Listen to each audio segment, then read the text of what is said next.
সকাল থেকে বাড়ির কিছু কাজকর্ম ছিল, তো সেগুলো প্রথমে গুছিয়ে নিয়েছি। তারপরে রান্নার জন্য প্রস্তুতি নিচ্ছিলাম।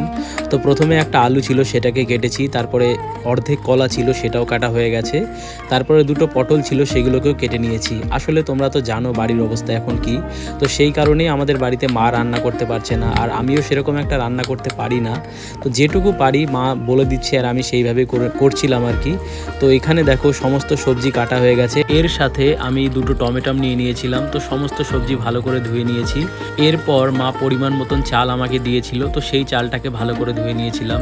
তো চাল ধোয়া কমপ্লিট হয়ে যাওয়ার পরে পরিমাণ মতন জল দিয়ে ভাতটাকে বসিয়ে দিয়েছি। এই যে দেখো, তো ভাতের মধ্যে যে সমস্ত সবজি কেটে রেখেছিলাম সেগুলো একে একে দিয়ে দিয়েছিলাম। আসলে আমাদের বাড়িতে এখন তো অন্যরকম খাওয়া যাবে না, তো সেই কারণে এরকম রান্না করা হচ্ছে। আর এই রান্না আমার প্রত্যেক দিন মানে খুব একটা ভালো লাগছে না, যেহেতু কিছুই নেই এর মধ্যে।